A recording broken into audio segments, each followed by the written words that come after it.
Medieval Dynasty is a management survival game where your goal is to create one or more thriving and self-sustaining villages. What really sets Medieval Dynasty apart from other survival games is that you don't have to keep doing the gathering yourself, but use villagers to do the hard work for you, giving you much more time to explore and to manage. When starting the game, for a long time there was only one option: the valley, but recently co-op mode has been added, including a new map called the Oxbow. Since the valley has been around for many years, we will play in the Oxbow. One thing in the settings may be changed by customizing the game. Most options there will be cheating in my opinions, but seasons per day usually go to 5 or 6. This will give me more time per season, which will slow down the crop yield a bit, but will ensure you have plenty of time to explore without having to spend the 3 available days frantically having to focus on crops and season-bound aspects of the game. Putting it on 10 or more will have the opposite effect, as events on the world map usually only refresh when seasons change, and the game becomes significantly more boring and slow-paced. After creating a character, you start in a Fallout-like situation, where you woke up in a hospital, presumably dead. The short questline, essentially a tutorial, shows you how to get through the basics like gathering and crafting. Follow the questline until you are free to explore, which takes about 10 minutes, and pick up any quests you see. There's also a quest board with several random quests. Do know, the side quests must usually be completed in the same season, else you lose reputation or fail the quest. To get a head start, you can quickly find a little herb garden and just hold E to gather all the herbs. As soon as you level up, open the menu with tab and go to skills. Gathering basic items in the world will give you survival experience. With the required amount of experience, you can level this skill and upgrade its potential. Survival is one of the most essential trees as it helps a lot. Level up the survival knowledge to 1 of 3 and continue with gathering the herbs. After you gathered the entire garden, which only takes about 5 to 10 minutes, you can get both a second level in survival knowledge and another amazing skill called survival sense. You already had an adventure sense by holding left alt. This consumes stamina to see objects and characters of importance. This was helpful, especially when it is dark, to find back arrows and spears you might have thrown. With the upgraded survival sense, you can now see herbs and other gatherable items, to way more easily gather berries, find stones and sticks and so on. In town, you can easily spot the quest givers and traders. With this also comes a new building. In the same menu as you upgraded your skills, go to technology. You notice on the survival technology that there is now a vertical bar, partly green. The more experience you gain doing survival tasks, the more buildings can be unlocked. If you click on the hunting lodge, you see it comes with 9 schemes. Schemes are craftable items, furniture or equipables, which do have a cost in silver to be unlocked. Some items will actually require the building to be built, but others can be built directly from your hand. Clicking on the scheme will give you more information on the cost and the building it can be crafted. You can unlock the scheme from this menu, but later also from the building it can be crafted. Lastly, let's take a look at the quests. Choose Journal in the same menu as Skills. You can also directly press J for Journal, T for Technology, K for Skills or I for Inventory. The quests are random, but usually a healthy mix of killing animals, gathering materials and crafting items. If you can gather and craft the items requested from the hand, do those first. Killing badgers and foxes may be easy, but wolves are a whole different story without proper weapons. Don't worry about the story quests yet, usually they are long-term projects and they persist through seasons, so have less urgency. And one more thing to note, if a person gives more than one quest, make sure you track the quest you want to hand in by pressing F. Else the quest person may not respond even when you have the items with you. Now we have a massive head start. Let's head into the wild. First we need an axe, mainly to get logs from trees, but it can also be viable as a weapon if you threw all your spears away. Go to inventory and drag it into the quick slot to equip. Press the corresponding key to select it in game. Trees in the protected areas of towns will be blocked. Cutting trees and other tasks will cost stamina, which is regained by doing nothing. A fallen tree needs 2 more hits with the axe, 1 to strip the branches and 1 to cut it into logs. Another highly important early game item is straw, which can be obtained from reeds near the waterside. It is wise to bring at least 100 to your first village site or build your village site near a river with reeds. Especially when gathering stones and logs, you can quickly find out you will become over-encumbered. This will slow you down significantly, and early investment can be a backpack of sorts. There are quite some varieties which are usually sold by the town's tailor. But they are expensive, and you may trust your luck to find one in a forgotten camp or spend money to buy one. After equipping it, it will give a significant carry capacity boost. Crafting items like tools will increase your production technology. You need only a few items to unlock the workshop. The workshop has a specific importance early on, but not really for its items except the bucket. You can craft bowls and plates and vials used in alchemy and cooking, which are needed much later in the game. The main importance is that it's a cheap way to get experience and money in crafting items you don't need yet, but don't cost much to make either. Crafting tools in the hand also gains experience for your skills, namely the production skill. If playing co-op, you may want to split the players up by profession when choosing production skills. As in crafting, cooking and sewing will be hard to pick on one person, others just go for crafting skills. Even in co-op, crafting knowledge is a viable choice. Completing quests will give you diplomacy and also level your diplomacy skill, which will be important later. For now, just increase diplomacy knowledge first to maximize the diplomacy experience. Clearing out bandits will also increase diplomacy. It can later also help you in romance, buying and selling, questing and NPC productivity. Completing quests will also help you get some early money.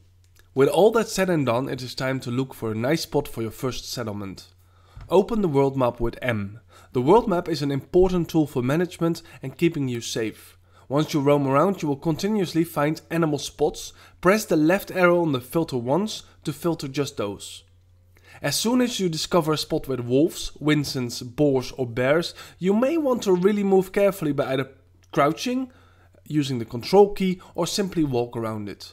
Other animals like foxes, lynxes and badgers will attack you when hit by you, while prey animals simply run away as fast as they can. Put the filter back on main or explore all the filters, which are less relevant now. Your first settlement will need a few key items: wood, stone, sticks and straw.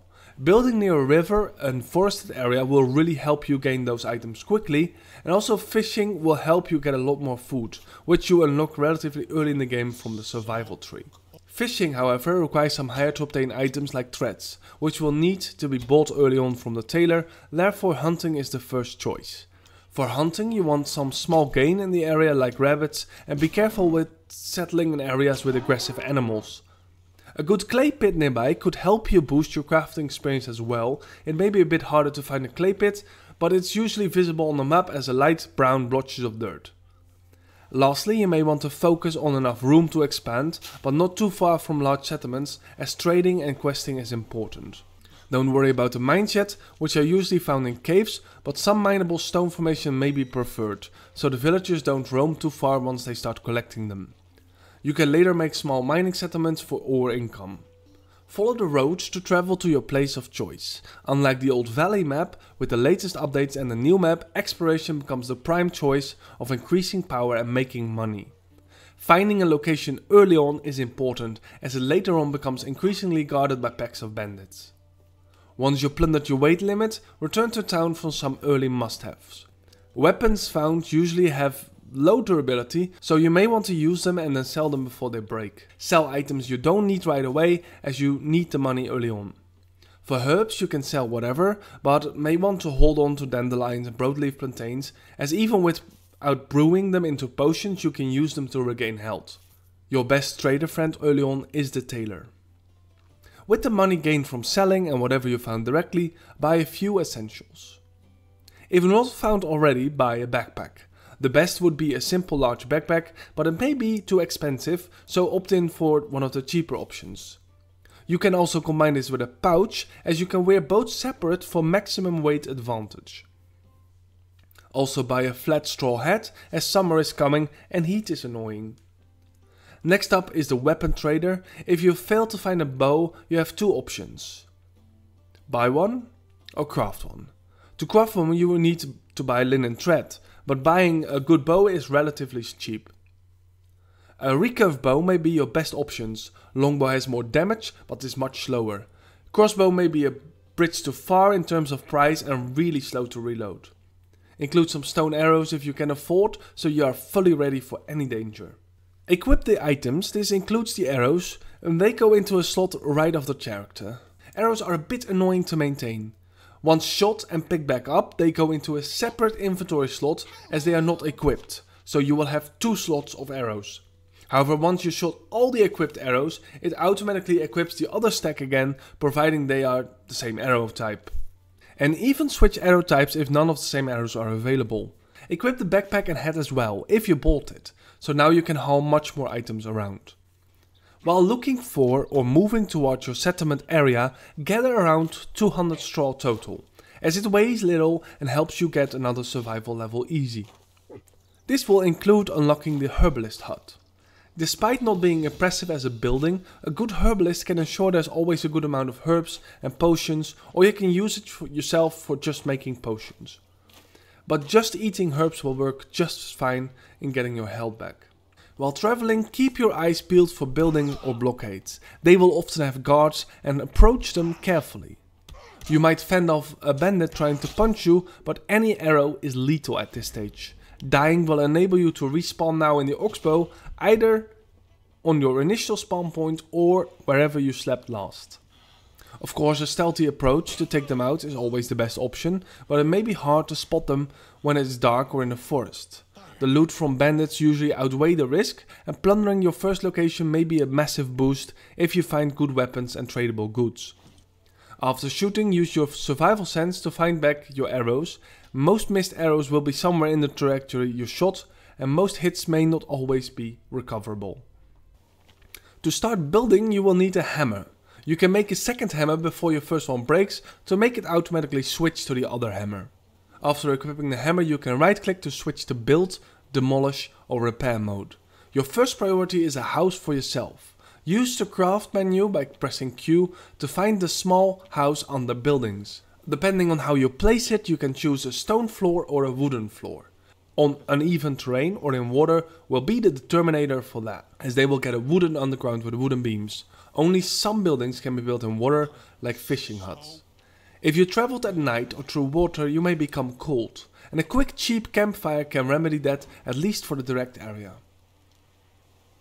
Buildings like houses can be modified per building part, where you can look at a wall or a roof part and choose a different material. The better the material, the more the house benefits from insulation, which in turn requires less firewood to keep warm.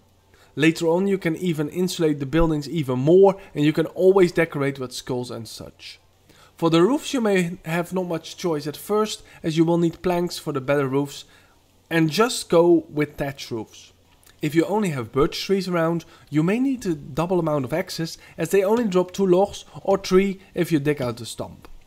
Maple trees would be much better, as they drop 4 logs or 5 including the stump. You may want to leave the stump if you want to regrow in 2 years, else get rid of it. While building your house you will probably gain a production level. But please do know that experience is shared in co-op for at least technology, so you may not be there yet. For production skills you can divide your attention to the generic crafting, cooking or sewing. In co-op you may consider splitting this up amongst your friends for maximum advantage. For now, sewing is not that interesting, so cooking or crafting are equal choices, as both will be done a lot. Also, you may gain an extraction level. You could go for the experience, but if you have a massive clay pit next to you, you could just as well go for treasure hunter. With the house comes a chest with 50 weight capacity. Of course you can build some more chests right away, as this one fills up instantly. Cheap wicker baskets can help you out to double that capacity. It also comes with a cooking station with a fire and a single and a double bed, intended for parents and 1 child. The meat gained from hunting can be directly cooked into roast meat or salted first if you have some salt, usually found in caves or later mines. Once you have a decent vegetable to go with it and gain some cooking experience, you can make stews, soups and pottage from it. You will need a workshop however to get the bowls and the plates, which you should be able to build already. One of the better sources of meat is hunting boars, which is relatively easy as 2 headshots will do the trick. This is exactly the large target they aim at you when they come charging in. If you look for a less archery approach, Rabbits can be easily chased and axed down, which is often less difficult than trying to shoot them. And other good targets are windsents, however they will completely shred you to pieces if they get to you. If you have some decent arrows, bronze or up, and a fast bow like the recurve, feel free to take them out. It would take 3 headshots. They are rarely alone, but give 70 meat and 30 leather, so are worth the risk. When all enemies are disposed of, you will see their icon faded out on the map with the animal filter. They will return next season. On higher quality, spears become even better for hunting, but will weigh more as you need to carry multiple, but bronze or iron spears can be thrown for much more damage. As you start in the spring, you will also have berry bushes. They have unripe berries, which are unwise to eat in the season as they have a 20% chance to poison you. However, investing in an early compost bin can help you set up your farm fast later, and those berries make a mighty fine compost material. The queue menu can be somewhat confusing, but the compost bin is hidden under furniture and decorations, then workstations, then farming workstations, and you will need to have the materials in your inventory to build it directly. When it becomes night, you can go to bed. If you are over halfway in the season, you can even skip the rest of the season right away, which can become handy later for the winter. Since the game advocates hoarding and completely justified in doing so, the best and largest building to build is the resource storage. This place has multiple advantages. First off, it gives 1000 weight room for items, and second off, villagers can later just grab tools directly from the storage instead of having to supply each workstation individually with tools. Thirdly, villagers will bring their obtained resources to the storage directly as well. The next 2 buildings are easy to build, the woodshed and the workshop. The woodshed helps you get a number of items vital for the expansion. Logs, which are literally the key for every building and further refinement. Firewood, which is needed by villagers to stay warm, which must be made from logs, so are a pretty high drain on your resources. And planks, which are also made from logs and are used for higher quality buildings and roofs. On a level 1 woodshed, you can only assign 1 villager, so you best make sure it has a good skill in that. We will get into villagers very shortly. The workshop is where you can craft tools and equipment. You will need to buy nearly every scheme, so it's important you don't buy useless items yet. Here are a few good starting items to unlock. Wooden bowls, used in early food recipes, combined with meat and vegetables, make at least 50, but preferably 100. Bowls will be returned once eaten empty, so won't be recurring. Of course, they have durability, which you can lose. Wooden vials, used in early herbalism potions, and a wooden bucket used in the water well to provide water to all the houses. There are also flower recipes, but you can't make clay vases unless you have a level 2 workshop. Plan your settlement from the start. In this scenario, the plan is to build the houses along the already existing road, have all resource buildings far away from the living hub like the woodshed, and have the workshops and kitchens close to the storages with a market square. The farms will stretch on the side of the production buildings as well. Also build spacious, you have plenty of room, so use it.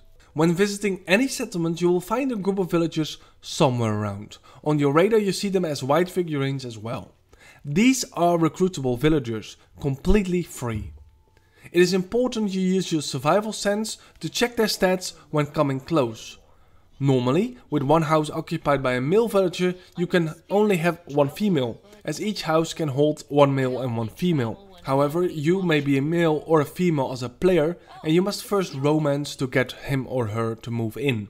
This means you can still recruit him or her, but have to build a house fast. However, you can put random males and females together, so if you have a house for them, recruit 1 of each.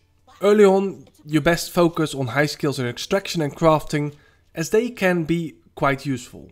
Hired villagers can have a maximum of 3 in their skills. The season is coming to a close, and priority is really to get the farm up and running.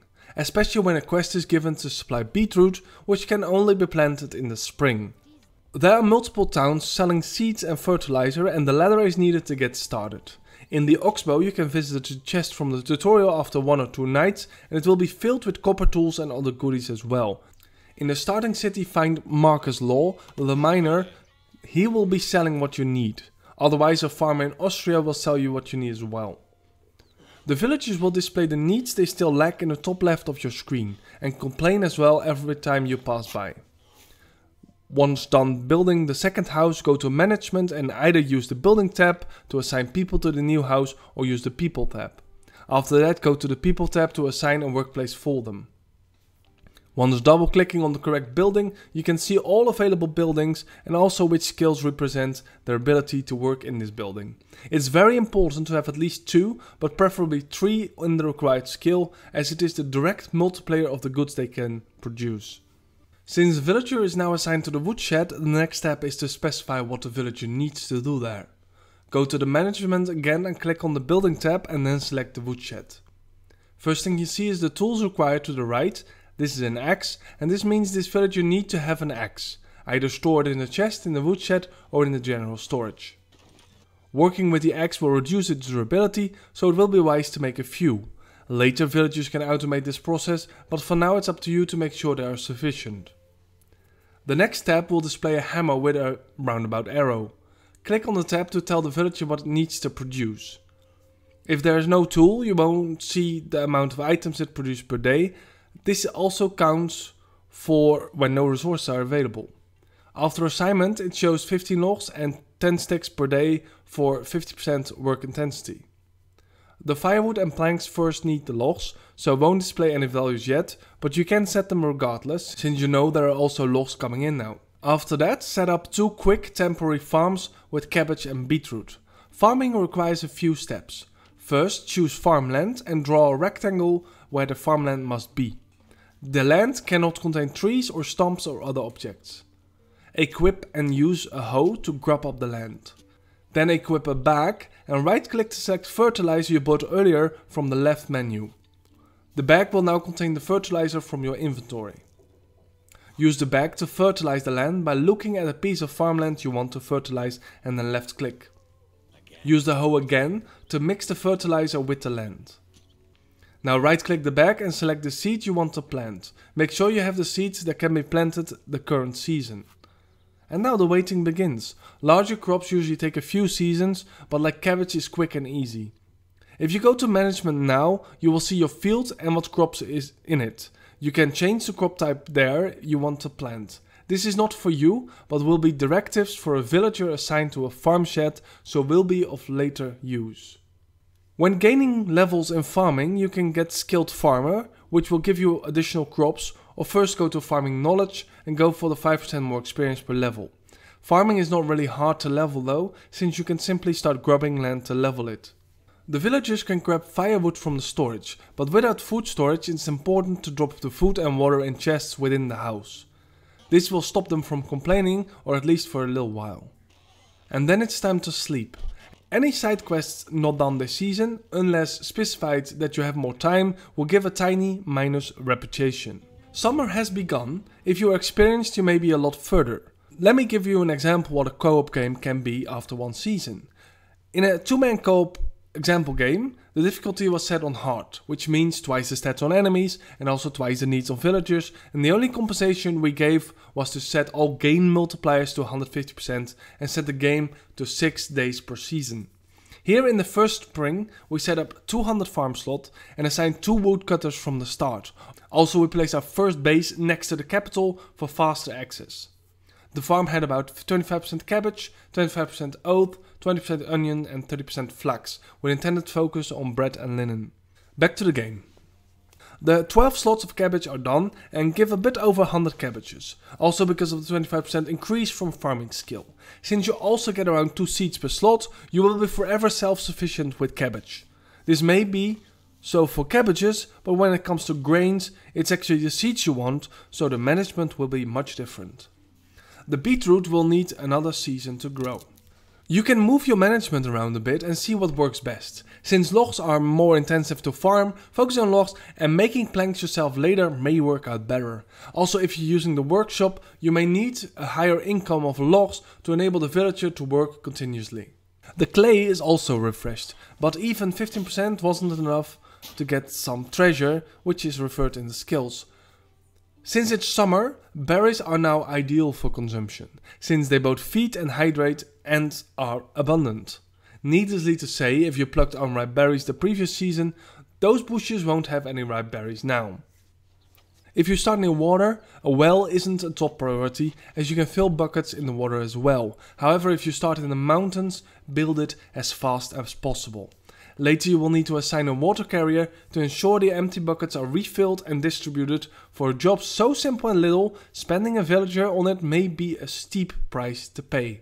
Now, to level production technology fast is much more of a priority. It may be a bit hard to get your first 25% experience in production technology, and cooking and making tools, making plans, pots and pans may give some experience which will help, but the easiest way, if you simply have some leather, you spam make simple bags in your hand. They give somewhere between 0.4 and 0.5 experience per craft and cost only 1 leather to make.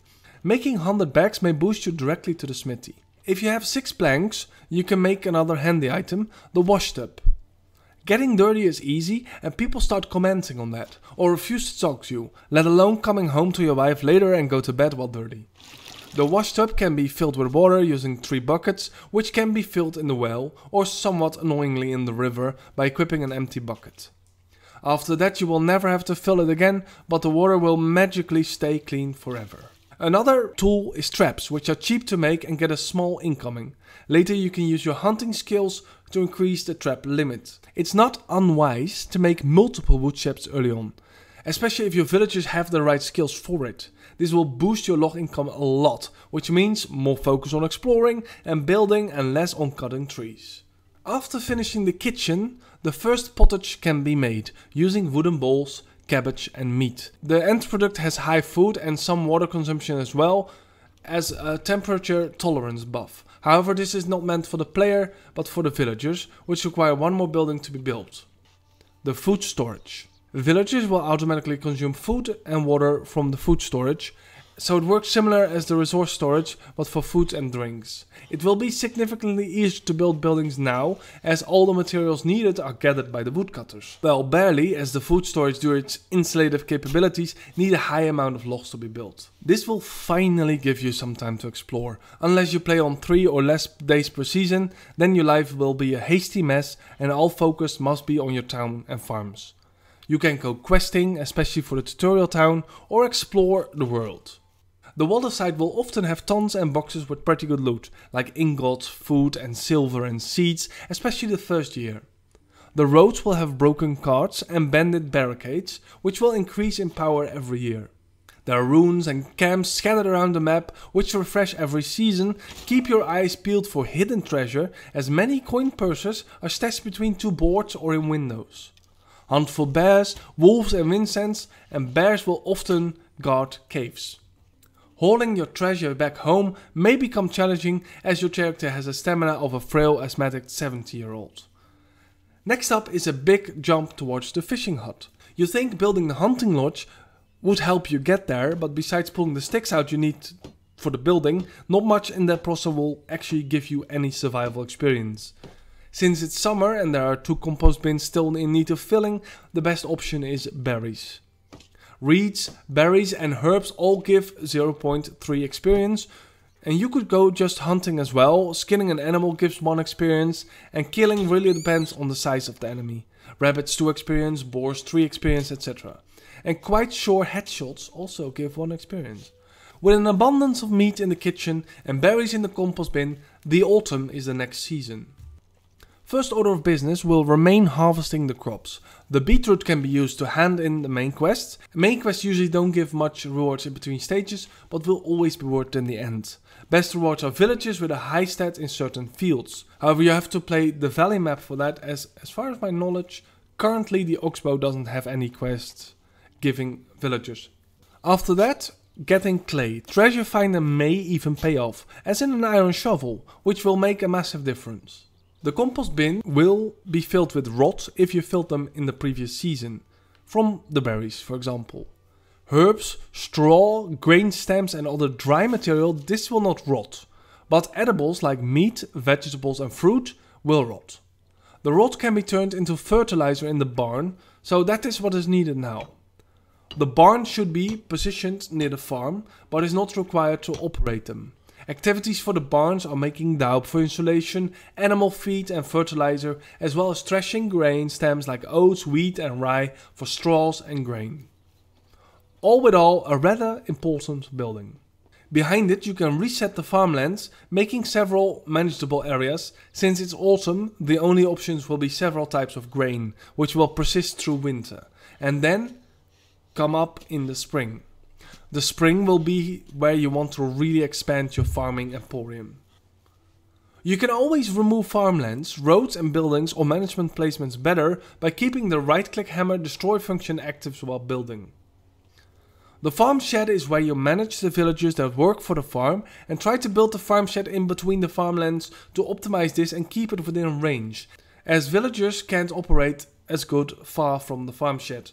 If not done already, it's important to start thinking about adding a bit of orchard, with apple trees, cherries and plums, since they will take a long time to grow. In management, the fields will be shown under the Fields tab. Orchards will have a bit higher tax rate, about 0.4 each year, while farmlands only have 0.1. When double clicking on the orchard, if nothing is planted manually, it will not show the interface to manage trees. This is because a tree is planted once by the player and it will take at least a year to grow into a full tree, but will then continue to give fresh harvestable fruits every year. A farm field can be managed by villagers, by double clicking on the field and then use the icon with the grain symbol. Simply using C to change the plant type and then dragging over the fields you wish the plant type to be and pressing escape and confirm to save the new crop type. If you would plant crops on the land manually, it will do this in management also automatically and override your previous settings. The best place to see which crops are for which season is the right click menu from the back when equipped. Unfortunately, in management it's not really visible. If you want to make animal feed as soon as possible, you'd have to plant oat in the first spring and rye in the first autumn to have all the materials needed in the second spring. Villagers will first harvest if possible, else remove the previous plant type and then plant a new crop if assigned to the farm shed. Villagers working in the town will give points towards technology, however will not increase your personal skills. Keeping the town small before the first winter until the next year will help you grow faster. Focusing just 2 villagers on wood will fill the stockpiles fast, whereas when you would have multiple houses burning firewood, you would have no wood left after the first winter. Every time you go to a town for supplies, make sure to clear out all the junk from your general storage. The general storage will have 1000 weight capacity on level 1, which fills faster than you would want to if not managed. Also, if you would place multiple general storages, it won't stack but will share inventory, which is ideal for settling somewhere else, but not so ideal when you are a hoarder. If you are unlucky, you get quests to hunt badgers and foxes. Anything not running towards you is harder to find and kill, but usually a good clubber weapon will do just fine. Foxes, badgers and rabbits are slow enough to chase down, and foxes and badgers will attack you when you stay near them for a few seconds, aka chase them. Badgers are a bit tougher and will attack you when hit by you as well. Some broadleaf plantains will be enough to maintain your health, and tracker in the hunting skill will help you exponentially to find them.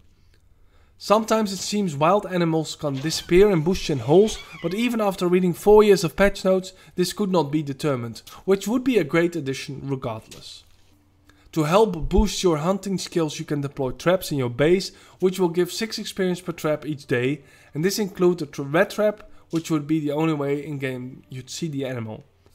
As stated before, in the top left you will see if something is amiss with the villagers. Unfortunately, this all adds up under one icon. Building without villagers, buildings without tasks, buildings without tools. If a building has no villagers or tasks on purpose, you will start ignoring the icon altogether, since it will always show and always have an amount under the ground. This in turn causes you to miss out when important buildings are without tools. This is of course an oversight from the developers. All food items will decay each season. When cooking, make sure to grab some older meat and raw materials first to cook them into fine new recipes. Same counts for plates and bowls, which can only be used around 10 times. Regardless of that, if you use older raw materials to cook, you have a chance to get sick from eating it despite it being 100%. A good way to increase both building technology and production skill is to simply unlock the cheap stick fence. Every fence costs 2 sticks and will gain 1 full XP in both. It will make your village both instantly more aesthetically pleasing and may even unlock the excavation shed, which will help you get to the next level of materials. Another way, which is also more important in preparing for the winter, is build some stone houses. Houses made of stick walls and straw roofs will have an insulation of 50%, while similar houses with logs will already have an insulation of 65%. To boost it to 85%, make all the walls stone and the roof the first tier wood using planks. Then move your family in the new house. To boost it slightly more, you can put rugs on the floor by decorating it. But only one rug will give you 0.7% bonus. Don't burn through your fur just yet though. Check the mood of the villagers before you move them to the new house. The better quality may improve their mood drastically. Each hammer blow where items are consumed will also give one experience. Either finish some houses or get some mushrooms in case a quest pop-ups where you need them. Then winter comes, and if you don't build a sewing hut, you may be confined to your house for the rest of your season. You will need to get yourself some winter clothing. Consider building a place to sit and eat for the villagers and a fire pit. This may create more happiness as they can socialize. You will notice quality of life will massively boost your villagers' mood. A large fire pit will also spread a large area of warmth so you can at least move around freely in your own town. Benches and tables are also expensive to unlock. Holding a torch while traveling may be your alternative as you will also be warm. If you manage to build a sewing hut, another costly unlock session unfolds. Items like fur capelet and leather gloves will require linen thread, but at least fur shoes are craftable with just leather and fur. All with all, money may be the biggest threshold until the first harvest comes in. To secure this income, the winter is the perfect time to roam around and look for treasure. Provided you don't freeze to death, of course, especially at night. Getting to the tailor may secure you some additional clothing, if you have the money for it. It is not overly hard making money. For example, if you have made the 100 simple bags, you could just make an easy 700 silver. You can also simply buy flax stalks and make the linen threads, or buy the linen thread directly. Now would be a good time to start thinking about animal husbandry and build a chicken coop. As soon as materials are secured for animal feed, this becomes very viable. Don't forget that all actions your villagers do will help you get technology, so the more is going on, the better. Besides that, add some extra houses, so next year many more villagers can be recruited. If you are in need of stone, you can just gather them from the floor, which will give survival experience and 0.1 experience in survival technology per stone.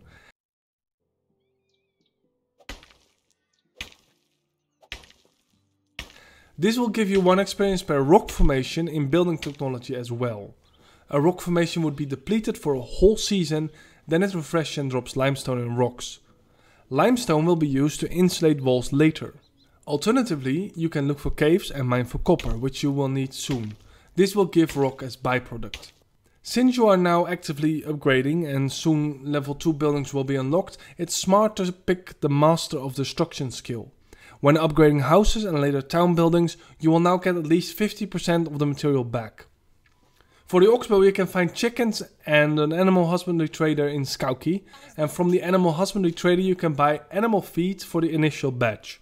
It's relatively pricey, so you could also just wait until you can make it yourself. Buy a few hens and 1 rooster and maybe a few extra chicks if you feel like starting an egg emporium right away. Alternatively, if you don't want eggs right away, you can just only buy chicks and let them grow. The last route is not to get a rooster at all, but only hens if you don't want to breed. But it doesn't change the eggs in any way, as in fertilized or not. Eggs are usually used in advanced flour food, but can also used to be cooked directly for a proper meal. You can also maybe find some new villagers, trying to find at least a 3 in farming if you don't have one, else production or excavation. Assign the farmer to the hen house and set production to eggs. Traveling so far from home, you may encounter your worst adversary yet, the bear. Animals do slow down in water, so you could use that to lure him towards you, but they are bad climbers as well, so you could try it from a mountain, since they usually live in the mountain areas or protecting caves. Regardless, especially when traveling uncharted territory, never deplete your stamina fully, but stop running at around 25% so you can always make a last dash for safety if needs arises. One of the biggest down points is the inability to set multiple markers on the map to keep track of findings. For another playthrough, I kept track of things on a separate map, while that was not optimal at all. The last night of the season you can simply fill up your inventory and stay outside. You will wake up with your inventory intact in your bed. After a successful first year, you start your second year.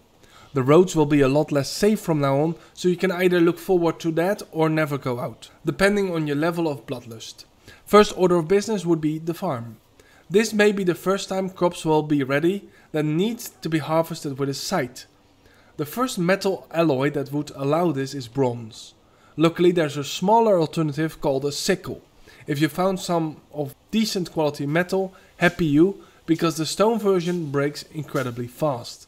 The harvested crops go to the threshing floor in the barn, and the 4 types are wheat, oat, rye and flax. The threshing floor splits the harvested crops into grains and either stems or straws. Flax stems are important for linen clothing and wheat grain for flour.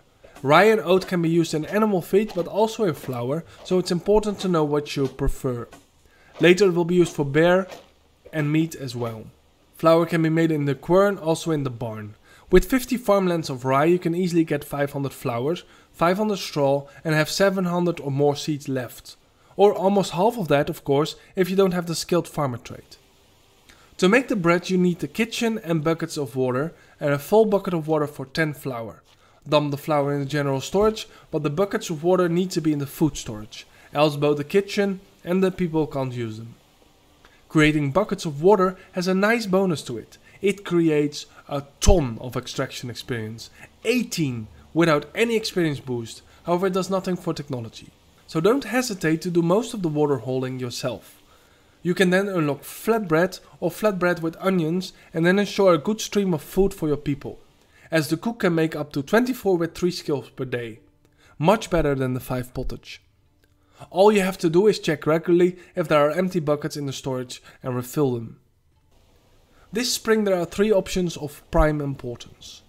Pay your taxes. This will come back every year, and your village buildings and farmlands will make up these.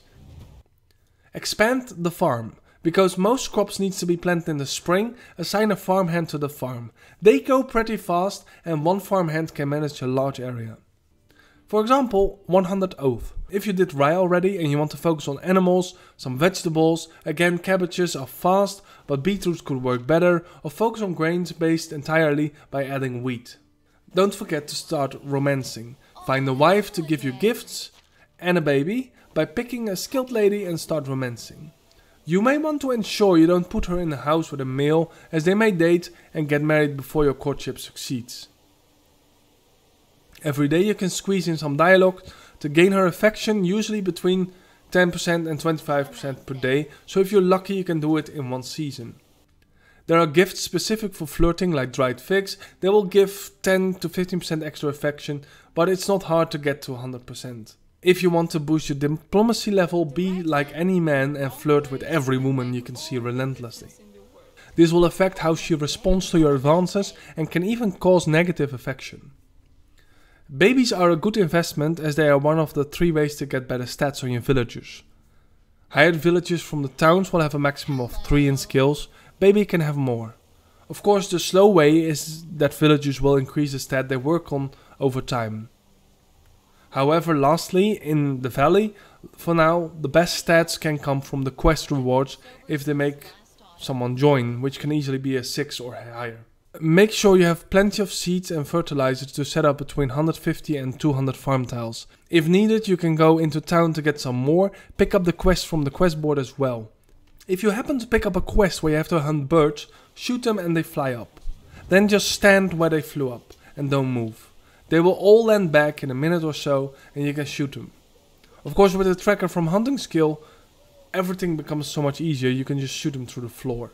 Also an easy way to shoot them is when they are landing, as they travel really slow towards you. Questing will be a prominent part of the season. The quest board with the side quests may take a full day and you want to spend some time on the main quest too, as new ones appear each season or year. Of course, the autumn and winter remain the best seasons to be out of town, as there is less to do inside. Don't forget to use left alt when you need to find a quest item in the area. The symbol will change on the radar and the distance disappears once you arrive. Survival mode can make this absurdly more easy. If you want to quickly travel from settlement to settlement, the wagoner can help you get there instantly, for a small fee of course. At first this may be expensive, but later on quite valuable. And then it was summer. You may not have been able to fill up the 200 farm slots, but if you got the bulk in, all is well. By the time you may be able to upgrade a building to level 2, the upgraded version is always placed over the previous tier. Chests and workbenches may still be accessible while upgrading, and usually only the roof and walls change to a more refined material. If you seeded a lot of flax, you can harvest them right away, which will help you a lot. 2 flax can be thrashed into 1 flax seed and 2 flax stalk. The last of those is used to create linen. For some reason the seed and 2 stalks weigh more than the flax itself after thrashing. Linen thread spinning is very effective for your production, as it gives 8 to 9 experience per thread depending on your knowledge multiplier. However, making linen thread and fabric barely gives any technology, 0.1 per 4 or something. You can simply sell seeds if you have too many of them. Flax, cabbage, beetroot and other vegetables you don't need the seeds from, and having around 50 to reseed will be sufficient for now. Don't make fabrics from all your threads, as threads are much more valuable. The food pantry will start showing food which is really low condition, and you will get sick if you eat bad food, and it will rot eventually and you can get the rot from the storage. However, cleaning out the trash from your food storage and putting them in the compost bin may be also a faster process. The bin fills up a lot faster with meat than it does with berries. Same counts for hunting. You can't carry all the meat, just drop it and pick the rot back up next season, which weighs a lot less. After a few years, rot will show up in all storages abundantly, do food spoiling, and can be converted into fertilizer. At this point you might start consider upgrading your tools to copper. Now there will be several options available to you. First one is easy. It didn't used to, but the excavation shed now has the ability to assign copper ore. Another option is the old way, and is simply find a cave with ore and drop a resource storage next to it and mine yourself using a pickaxe. The better side of this is that you have tons of stone and you can now return every season and your level both excavation with 2 experience per node and building technology by 1 per node. The resource storage across the map will have shared storage as well as increase your maximum limit, and this is handy so you can set up multiple drop-off points across the map. The last one is of course wait until you build a mine, which need to be slotted on a cave entrance, but you will need 5000 building technology for that, which is still way out. There are 4 metals or alloys available. Copper, which has its own set of tools and is your first upgrade from stone. Tin, which is used in some sewing recipes, but mainly used for making the next upgrade. Bronze, which is an alloy of copper and tin. And lastly iron, which can be mined only after you place a mine on a cave entrance. And you will see some walls in the mine that will hint to that saying required mine. These walls will go away and lead deeper into the mine. From the cave's perspective, you can also find salt deposits, which are used in cooking. Caves themselves are rather boring and contain no loot and pretty much all look the same, despite some non-ore variants. However, sometimes after the first year, bandits will take over a cave and it becomes a highly profitable loot zone. You can expect about 120 copper, 240 stone, 50 salt and tin from a full run, but you can boost it a lot of course with the careful miner trait. However, that will just make you have to walk more times up and down. You can use some helping factors like potion of weight for example to help you speed this up a bit. And since we're talking about potions, they are pretty useless. You have the instant healing potions, which are essential often enough up until co-op mode for several reasons. Simply because solo mode pauses the game when in inventory or any other screen and you have time to heal. Co-op mode doesn't. So you can't go to your inventory when a wolf is growling at you or several bandits are shooting. There's no quick slot for consumables, which is a shame. Even one spot in your inventory bound to a key would be so helpful. You can heal just fine without the potions though, with some broadleaf plantains or dandelions. Then there are some beneficial potions. For heavy excavation or building sessions, a potion of stamina will do well enough, and maybe an occasional temperature potion, but that's it. So even building the herbalism hut will become less of a priority anyway. Once you have a wife, you can ask her to make a baby, and if the hour is right, they will get pregnant. Fun fact, if you play multiplayer and you play as a female, you have to date a male. And also the male will be the one pregnant. Could be either a bug or the developers not wanting to take the co-op player out by binding them to the bed. Regardless, the pregnant villager will still continue work, so no need to worry about that. Your partner will also often give you a gift, like a drink or something to eat, so talk regularly. Lastly, once the baby is born, the better half becomes a mother or father and finally stop working to take care of the kid. With copper secured by both mining and excavating it, it is high time to upgrade to copper tools and thus also time to get a blacksmith. Find someone with at least production 3 and start thinking for yourself what you need per day. We are going really mathematical here, so stay focused. For this, let's go into depth into durability and production by using the copper axe and the stone pickaxe. A copper axe has 150 durability. To produce 1 log, it will cost 2 durability in the woodshed. That means you can produce 75 logs or 150 planks from 1 axe. If one woodshed produces 43 logs and the other produces 13 logs and 10 planks, you will need 56 durability for logs and 10 for planks. That is 66 in total, which means per day you would on average expend about 90% of 1 axe with both woodsheds. If I keep in mind that one of the lumberjacks is nearly level up, thus will produce more, I can safely say I need at least 1 copper axe per day. If you have a hammer and copper in the resource warehouse, you can see the percentages for the blacksmith as well. A copper axe will cost me 4 copper bars, which I will need to make in 1 day, which in turn means the blacksmith will already be at 50% with production skill level 3 for just melting the copper and the axe. Of course, the blacksmith also needs a hammer, but a wooden hammer has 120 durability and a blacksmith uses so far only 3 durability per axe and 1 durability per copper axe, so a few percent is enough. For the miners counts, they will get about 15 coppers and 10 limestone, or maybe if you want to ensure some stone income. For the pickaxe, about 30 times 2 is a total of 60 durability. One thing you can see now is getting stone in the excavation hut is much more expensive on durability in comparison to getting copper. As both cost 2 durability, regardless, you will need about 1 pickaxe per day. You can fill up the list with farming tools and boost maybe copper production bar a bit, just to make sure you produce enough to always have the blacksmith supplied. Anyhow, as long as you can't make bronze sights, your bottleneck will be copper sickles, if you have a large farm with lots of threshable crops. Since we are calculating anyway and it is winter season, next season, high time to calculate the most important thing, firewood. Villagers will burn any wood if you run out, and the main problem is that it will cost much more wood if you run out. Firewood can be made from logs and 1 log will have a value of 10 wood. It will also give 4 firewood with a total value of 20, which makes it double. This simply means as soon as you run out of wood, you will start burning double the wood value in logs. If you go to management, you will see the wood demand, which is 177 in the autumn. Needless to say, if you have decent house of stone and plank roofs, add about 50% more for the winter. Or even more if your villagers live in more shabby environments. For now we take the autumn value, which is 177. Simply divide this by 5, which is the wood value from firewood, which comes at 36 rounded up. However, your woodshed provides 4 firewoods per log, so you can divide it by another 4, which is 9. Now add another 50% for the winter and you'd be on 13.5. Which would ensure you make a surplus outside the winter and have a sustainable firewood income in the winter. You may also have a surplus of cabbages, as you can grow them for 2 seasons in a row and they give a good yield, and that's perfect. Cabbages, if not made into pottage, can be thrown directly in the compost bin, as they fill up fast and are great for fertilizer. With the yield from previous seasons, you should now have enough fertilizer to keep going on for a while.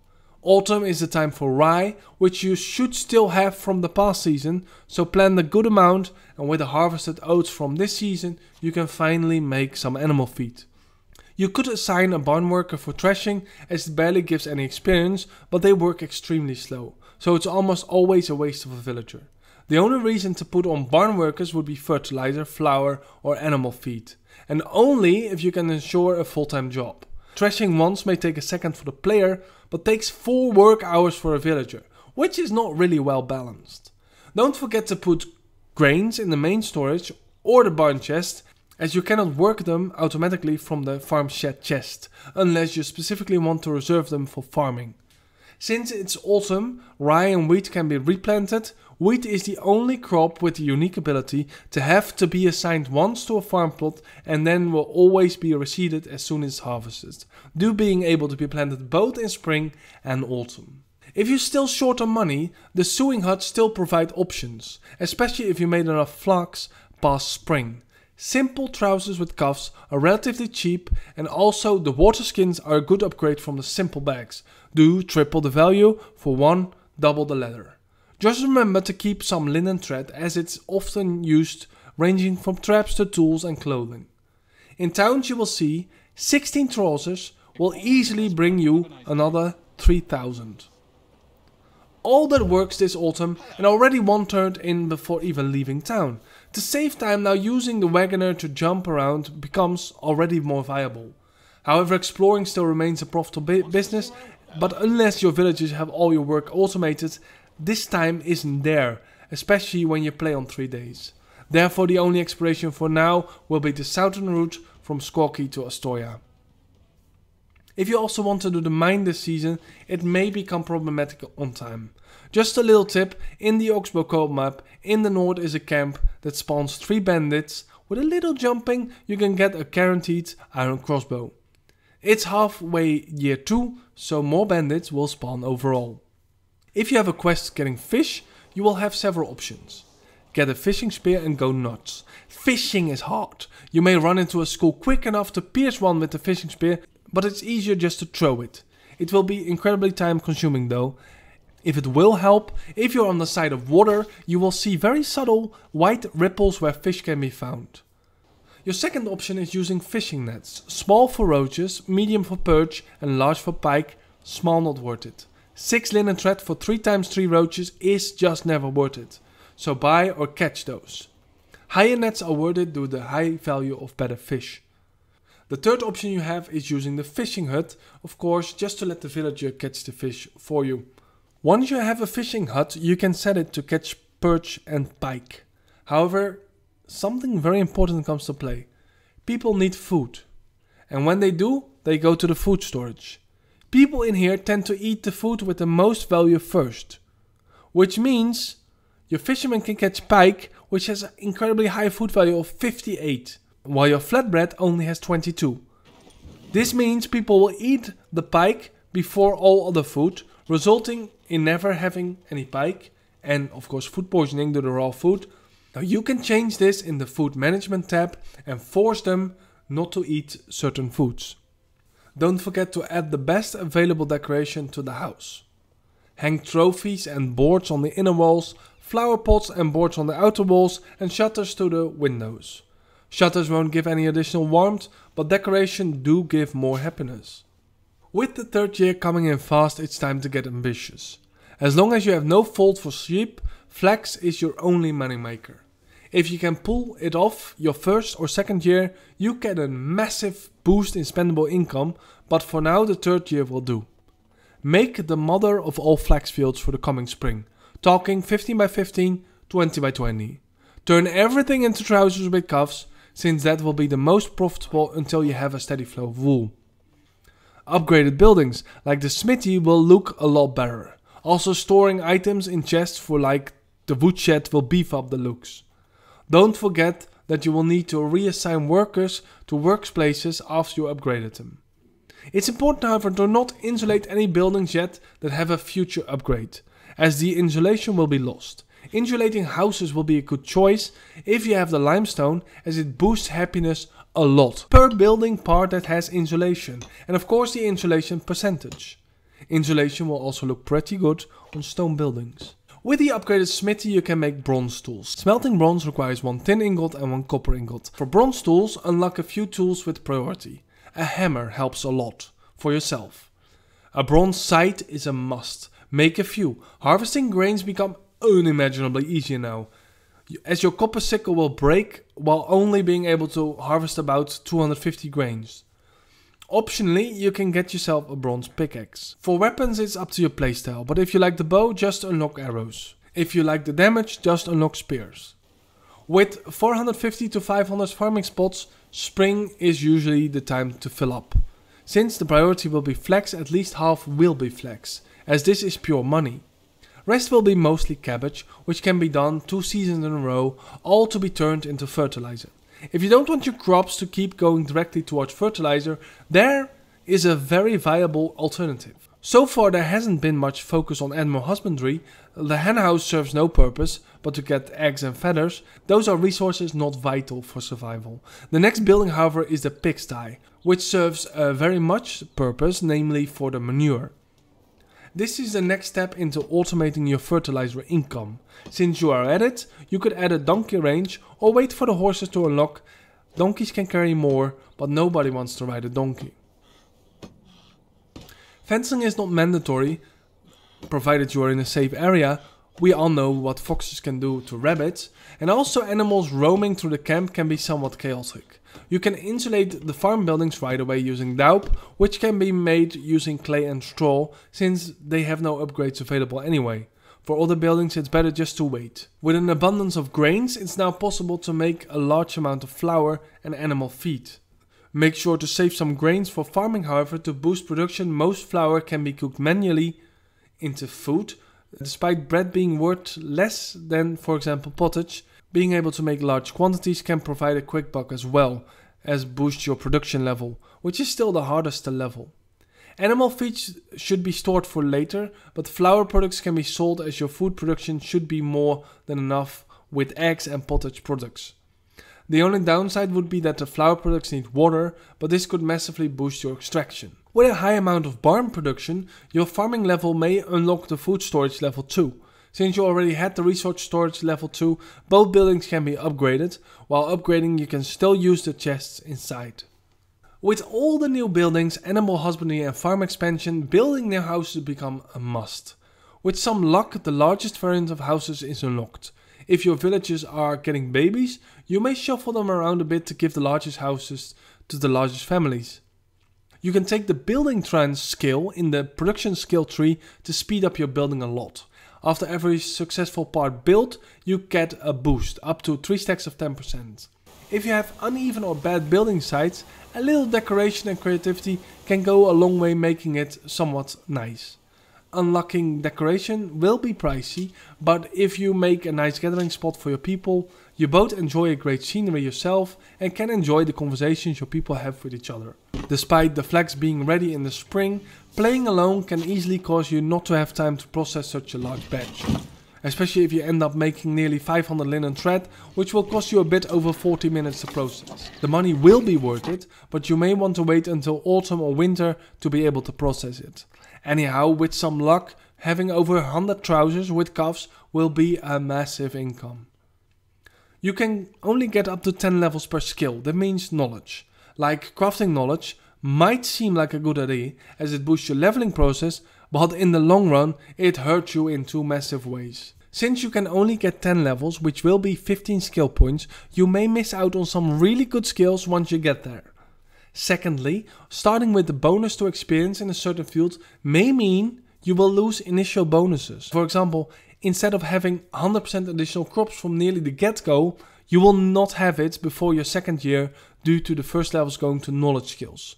Luckily, there is a fix to this that even makes it worth it to take the initial boost in knowledge. It's called a potion of possibilities.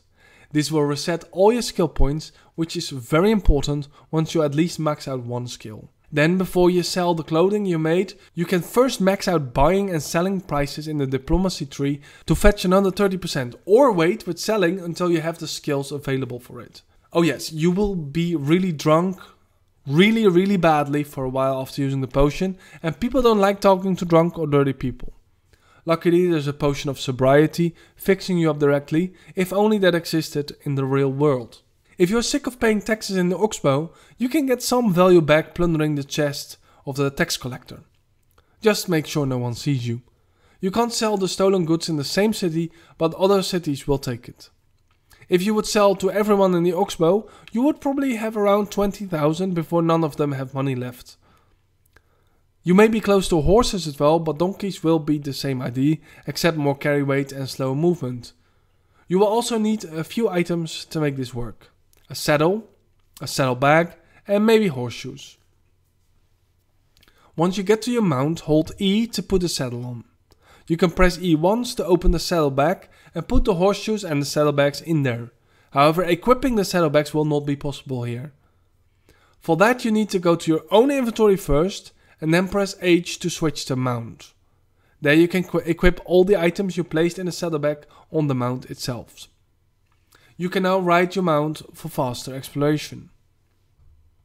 The donkey is a bit of a misplaced animal and most people will just wait for the stables. If the donkey would be available earlier, it would become much more viable instantly. Either that or hold more carry weight, or at least double of a horse. Something mules were known for in the first place. If you took the whistle skill, you can call your mount from anywhere. This is ideal to create a drop-off point for your loot, where you can just dump it on your mount. Since the mule isn't overly fast, you could just stockpile your items on the mount up to the encumbrance and call it to the town. Or do the same for looting runs. Not to mention, when you are encumbered, you can still drive it at full speed. However, some issues have been reported for co-op that everyone except the host has its encumbrance and own weight counted towards the mount's capacity. Something else that is really important when talking about animal husbandry. A villager assigned to an animal husbandry building can often create a product. Eggs and feathers for chickens, manure for pigs, etc. However, the actual building will not be harvested. You can do that yourself for extra goods. Especially for pigs, this can boost your fertilizer a lot. But also donkeys and horses will slowly build up manure that you collect yourself. Manure has a much better conversion rate for fertilizer, 2:1 instead of 10:1 for rot. Plus, putting people on the barn becomes more viable now as you can automate fertilizer. Be aware around this time you may start losing female workforce, as people who give birth will become mother. Also, when expanding, keep your eye on wood management, especially in the winter. If your firewood runs out, they will burn anything else, unless you disable it in management. With around 40,000 of income from the clothing, you could start decorating the town even more by unlocking much decorations. There are many things that can be decorated, like the attics with hanging decoration and the tables with tablecloth. Despite that, decorations will only do so much for happiness, and it will be insulating the houses that will give the highest boost. If you have to shoot birds, another quick tip: if your aim is good enough, you can shoot them from a distance and the other birds won't fly away. For hunting in general, I think the animal AI, I would call it, can be improved a lot to make the wildlife so much better. For instance, wolves, a vital part of the ecosystem. Just like foxes, they hunt small game like rabbits. They just ignore it afterwards and go for the next kill, which makes no sense, as a predator expends a tremendous amount of energy in hunting and will not waste any of it. Wolves again, say I'm hunting deer. I shoot a few and wolves nearby don't react, even though the smell of blood would send them straight into a frenzy. If they would smell one nearby, and even worse, they would run past a fresh corpse to get to me, that makes no sense at all. Prey should quickly mate and get offspring, so the land fills more quickly, and predators would control the overpopulation of prey. Then if an area is hunted to extinction, or all male animals get killed, no further offspring would spawn, and hunting grounds will be abandoned. This already happens if you build in an animal habitat. This would make a passive game much more lively and an aggressively hunting game much more empty, as it should. But it also would give the player much more control in creating hunting grounds and managing animals while killing off pests. Predators should then be more aggressive and invade nearby territories, up to 2 habitats from their spawn, or even villages. Prey in turn should migrate away from predators if they lose too much animals. Pests would be much more prominent and will try to steal food from storages and kitchens, causing traps not to be just props for minor gain, but an essential tool for securing food. You would not have a choice but to keep foxes or hunters nearby if you have a rabbit habitat nearby, else they'd munch your crops away, and rabbits can only be exterminated from a habitat by purging the area of rabbits and nests, but they can invade other habitats by being uncontrolled by predators or hunters. There are so many ideas on how to improve on the somewhat lacking wildlife aspect, and it would be programmatically so simple in comparison of course to bringing a whole new aspect to the game. The orchard is an investment. One usually preferred to be done early, but with limited funds, seedlings may be pricey. Added to that, the use of the orchard produce is minimal, as long as you can't turn it into proper drinks or pies. At this point you may want to invest in an expanded orchard in preparations for things to come. Once your stable unlocks, you can finally get a horse. Before the stable, the goose house also unlocks. Maybe not too interesting as they give the same products as the hen house, but considering production is almost high enough to unlock the better breeds, which require eggs, it's not bad to get these. The main plus in having so many farming buildings is that the technology pours in, which is a good thing as there is still a lot to gain. Not long after that the vault unlocks, which will be your way to automate clothing. The vault can hold either goats for milk or sheep for wool. With the cow shed coming in within 1000 points, it's best just to go for the sheep, even though goats are much more fun. It would allow you to go for early cheese, but it's pretty hard to make cheese, as first you need soured milk, which means keeping buckets of milk for a year and then turn it into quark, and then actually have a fresh bucket of milk with the quark to make the cheese. Regardless, with only 3-level farmer, resources will be incredibly low automatically. That will be 0.0 buckets of milk per day per goat and 0.6 wool per sheep per day. Considering you need 6 wool to make a wool thread, you need 10 shearable sheep for 1 wool thread per day. Thus, unless you make a ton of folds, which in turn will cost you an insane amount of animal feed, you will always still be better off automating your flax and selling trousers. However, one added bonus to goats would that you can milk them manually once every season. Same count for sheep, which will give 6 wool per sheep. That means, in comparison to a level 3 farmer, you can manually 10-fold the turnover on wool. If you just want to breed animals for selling, you can sell them from the management, then animals, select animal and sell. As mentioned earlier, the notifications in the top left are somewhat badly designed. In co-op it's much worse, as only the host can see for if example a villager is missing an item in the villager management screen. This is the most important place to find what the villager actually needs, since in the building management the barn simply states no resources, and the villager screen shows exactly which item. This is also causing the number of notifications to differ from the host and the rest. The main reason the notifications are so bad is that they are also added to the notifications randomly when no one is in the building. For example, you have 2 notifications on the top left. Nothing is wrong with the city, but in management you have 4 problems. All 4 of them are actually not a problem, since most of the buildings have no people in it, so assignments are preset in advance. You can assume the fishing hut is a problem, since it has a fishing assignment but no fisherman. Which means you have to delete the assignments and redo them later to get rid of the message. Suddenly both the notifications are gone. Both no villager assigned to a building or assignments are set without a villager should never give a pop-up or a notification, since you should be able to preset assignments or not use buildings if you like. The very reason this is so important is because you ignore the notifications altogether if it's always on the screen for no reason. And you're missing out on important notifications because of it, since you only check if it goes like beyond 8 or so. Added onto that is if you work with large fields.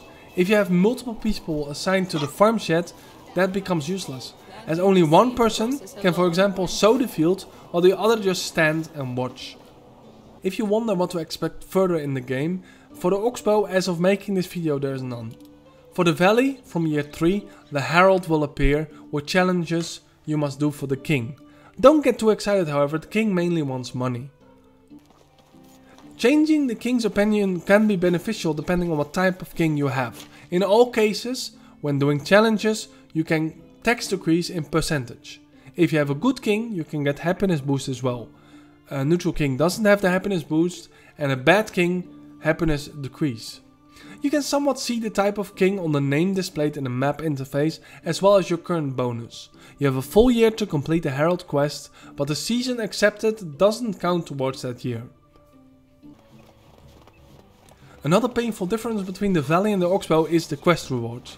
Valley has some great rewards, like the Master Angler and the Mother of Inventions, that reward high stats villagers that join your settlements. Oxbow doesn't have any of that, and quest chains that take long and are highly plausible for village rewards, like the one in Chronicle, give just useless end rewards. The dynasty reputation has little value except for needing a certain cap to recruit villagers, which is very easy to obtain in co-op mode.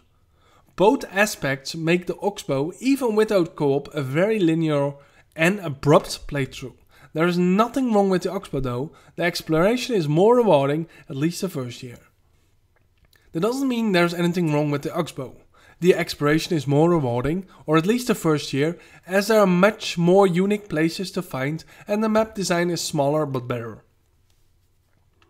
Also, the towns are massively upgraded and it makes you almost wonder if there is a plan incoming with these massive walls in Piastova.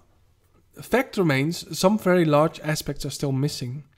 Bridges and road varieties being one of them.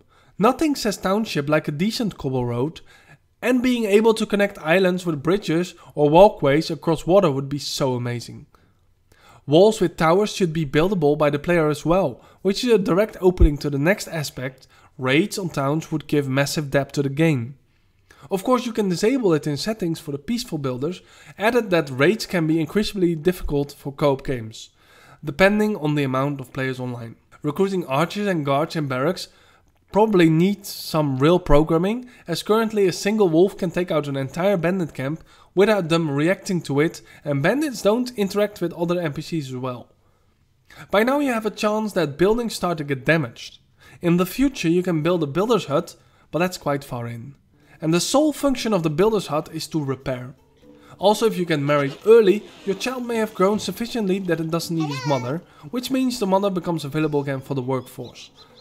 Their stat may be a lot better, so it's extra terrifying when they just wander out of the town gate.